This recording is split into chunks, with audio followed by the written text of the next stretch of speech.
শারদ আকাশে ভোরের লগনে আগমনী সুর ভাসে আকাশে বাতাসে। নমস্কার, ওঙ্কারশ্রী তারা কথায় আপনাদের সবাইকে স্বাগত। আজ তারা কথায় যাকে নিয়ে আমরা এসেছি এখানে, বিশ্বজোড়া তার খ্যাতি, তার সুরের মূর্ছনায় আকাশ বাতাস ধ্বনিত হয়। সেই বিদুষী হৈমন্তী শুক্লা আজ আমাদের সাথে। দিদি, আপনাকে ওঙ্কার বাংলায় স্বাগত। থ্যাংক ইউ দিদি, একদম শুরু থেকে যাই, একদম ছোট্টবেলা মানে পুজোর কথা বলতে গেলে আমাদের তো মহালয়াতেই পুজো শুরু হয়ে যেত। মহালয়ার রেডিওতে আমরা শুনবো, সেই সকালবেলা উঠতে হবে ভোর 4টের সময়। বাবা আমাদের সবাইকে জাগিয়ে দিতেন, এই চায়ের জল বসা, চায়ের জল বসা। এই ভোর 4টে থেকে সেই যে বসতাম, আর সেই গানগুলো অবশ্য এখনো শুনি, কিন্তু এখন আর অতটা যেন সেই মাদকতাটা নেই, সেটা একটু খারাপ লাগে মাঝে মাঝে। কিন্তু আমরা রেগুলার শুনি এবং সেই গানগুলো গাওয়া পারফেক্ট হচ্ছে কি না বাবার কাছে দেখে নেওয়া, এগুলো। আর ওই বীরেন্দ্রকৃষ্ণ ভদ্রর গলার আওয়াজ, ওইটা শুনলেই কিরকম একটা শিহরণ হতো যে পুজো এসে গেল, পুজো এসে গেল। এইরকমভাবে আমাদের পুজো কাটতো। আবার আমাদের বাড়িতেই পুজো হতো, দুর্গা পুজো হতো। মা ভীষণ ব্যস্ত থাকতেন পুজোর সময়।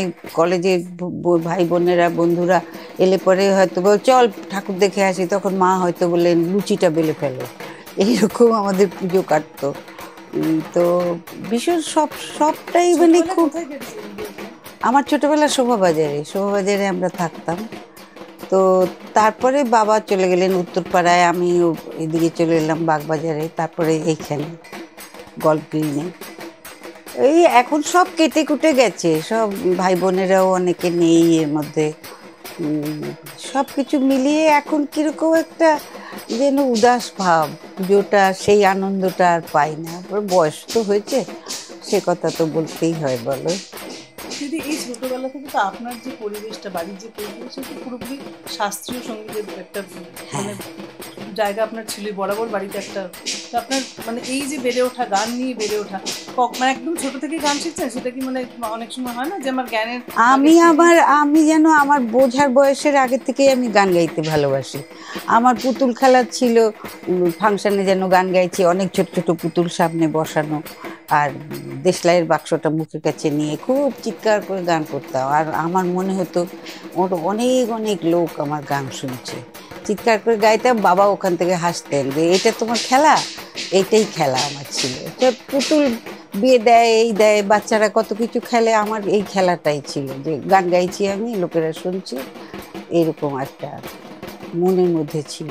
তো বাবার কাছে তো ক্লাসিক্যাল গান করতাম, কিন্তু কথা হচ্ছে যে বাবা কোনোদিনও আমাকে বারণ করেননি। বাবা বলতেন সব রকম গান গাইবার অভ্যেস থাকতে হবে। সে যে শুধু তুমি খেয়াল গাই, আমি শুধু ঠুমরি গাই, আমি শুধু কীর্তন গাই, ওরকম না, সব গান গাইবার অভ্যেস করতে হবে। কোনো একটা বিশেষ ঘরানা নিয়ে আপনি বড় হননি তেমন? না, সেটা চারিদিকে ছিল। দিদি, আপনার বাবার পরে কার কার কাছে এলেন, মানে কাদের সান্নিধ্য পেলেন? বাবার কাছে থাকার সময়তেই চিন্ময় লাহিড়ী বাবাকে খুব ভালোবাসতেন। তো উনি আমার গান শুনে বলেছিলেন তোর মেয়েটাকে পাঠিয়ে দিস আমার কাছে। মাঝে মাঝে যেতাম। জেঠুও খুব ভালোবাসতেন আমাকে।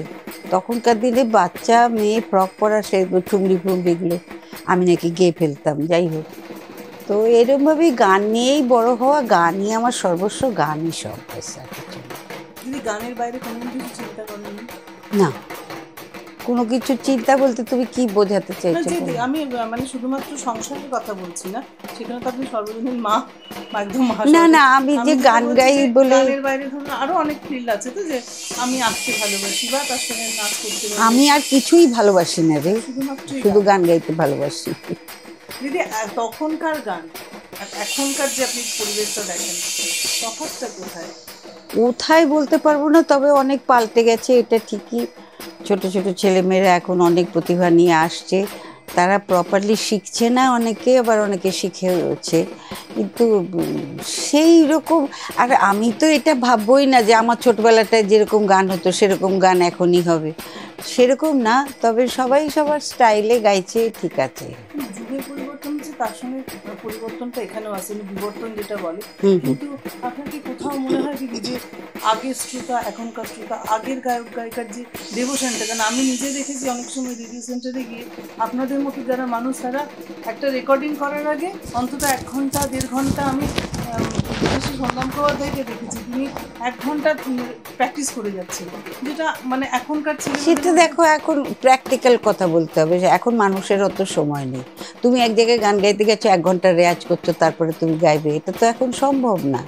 সময় এখন অনেক দ্রুত হয়ে গেছে, সেই জন্যে সব কিছুই একটু তাড়াতাড়ি। ক্ষতি হচ্ছে আমি বলবো না, তবে আগেরকার মতো সেই ডিভোশনটা এখন আর নেই, সেটা ঠিক। তাহলে একটা তো আমরা ছোট থেকে যেটা শুনে আসি, যে কোনো কাজই করুক মানুষ, বিশেষ করে শিল্পচর্চা যারা করেন, তাতে তো একটা সাধনার প্রয়োজন হয়। সেই সাধনাটা কি এখন অনেক কম হয়? সাধনা এখন যারা করবার তারা করেন, কিন্তু সকলে এটা প্রয়োজন মনে করে না। এখন আমার যেটা মনে হয়, একটু আধটু গাইতে পারলেই মনে করে খুব ভালো গাইছে, কিন্তু আমার বাবা যেরকম, আমরা গাইলে পরে কখনোই বলতেন না খুব ভালো হয়েছে, সে আমিও ভাবতাম না, এখনও পারি না ভাবতে। মনে হয় সব, তোমরা যখন অনেক বলো দিদি কি ভালো গাইলেন, আমার তখন কি হয় যেন কষ্ট হয় যে আমি তো পুরোটা গাইতে পারিনি। যতটুকু এখনো খিদেটা রয়ে গেছে বলেই বোধহয়, মানে প্রত্যেকটা মুহূর্তে আপনার গানগুলো এরকম গলা দিয়ে বেরোয়, মানে এই খিদেটা যদি না থাকে, যেটা এখনকার বর্তমানে মানে অনেক ক্ষেত্রে অভাব দেখতে পাচ্ছি। মানে অনেক বাচ্চারা আসছে, যারা অনেকে হয়তো খুব ভালো শিখছে, কিন্তু ওই ধৈর্যটা একটা বিরাট ল্যাকিং কোথাও একটা হচ্ছে না। সেটা তো হচ্ছে, এখনকার জীবনযাত্রাও তো অনেক পাল্টে গেছে। এখনকার আমরা ছোটবেলায় যেমন সবটুকু গানের মধ্যে দিতে পারতাম, ওদের তো অনেক কিছু করতে হয়, ছেলেরা বিশেষ করে তাদের চাকরি বাকরি করতে হয়। আগেকার দিনে কি ছিল জানো, ওস্তাদ বলতেন আমার ছেলে গান গাইবে, দিন রাত তানপুরা নিয়ে বসিয়ে রাখবে, সেরকম করে তো এখনকার জীবন চলবে না। তাদের তো রোজগার করতে হবে, যদি গানই গায়, গান গেয়েও কীভাবে রোজগার করতে হবে সেই দিকে তো মনটা চলে যায়। এটা সমাজ ব্যবস্থা যেরকম এখন হয়েছে আর কি। আপনি তো প্রচুর নক্ষত্রের মাঝখানে বড় হয়েছেন, তাদের সাহচর্য পেয়েছেন, তাদের কাছে শিখেছেন, তাদের সঙ্গে আপনি গান শেয়ার করেছেন, এরকম কিছু যদি আমাদের একটুখানি। না, আমি তো আসলে আমার বাবার জন্যে, বা আমি যতটুকু গাইতে পেরেছি ততটুকুর জন্য অনেক বড় বড় লোকের সান্নিধ্যে এসেছি, এবং প্রথম আমি বাংলা গান রেকর্ড করলাম শৈলেন মুখোপাধ্যায়ের সুরে। বাবাকে ভয়ে বলতে পারছিলাম না, কিন্তু বাবা খুব অ্যাপ্রিসিয়েট করেছিলেন। বাবা প্রথম থেকেই বলতেন হ্যাঁ সব রকম গান গাইবে, তুমি শ্যামা সঙ্গীত গাইবে, তুমি কীর্তন গাইবে, তুমি বাউল গাইবে, তুমি গজল গাইবে, সব রকম গান গাইবার এই যে অভ্যেসটা, সেটা আমার বাবার জন্য হয়েছে।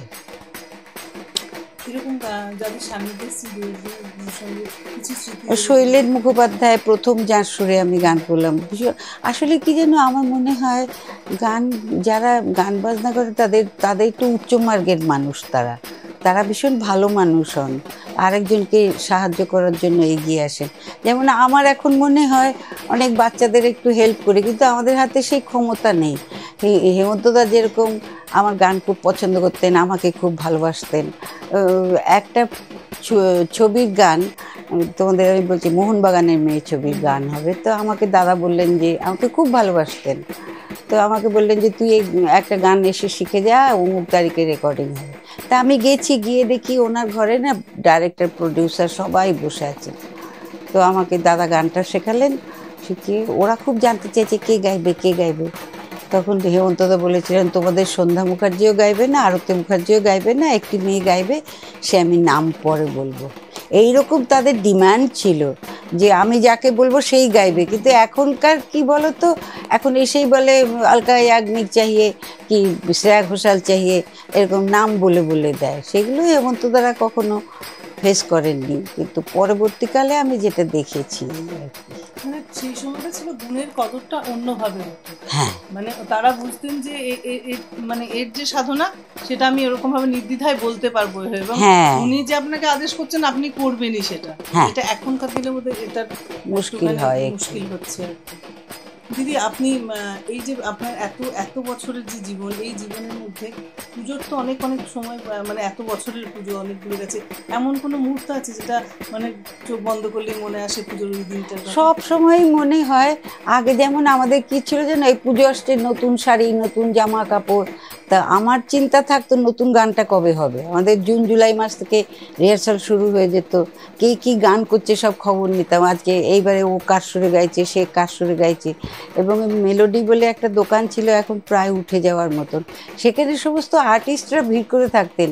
এই কেউ কেউ গিয়ে বোধহয় সলিল চৌধুরীর গান এবারে কে কে গাইছে, ওনার সুরে কি কি গান বেরোলো, এই একটা খিদে ছিল। পুজোর গান মানুষও কিন্তু সাধারণ মানুষও ওয়েট করতেন পুজোতে কি কি গান। আমার ছোটবেলাটা এখনো মনে আছে, ওই লম্পের রেকর্ড গুলো, এবার কে কে কে কি গান গাইলেন, এই একটা।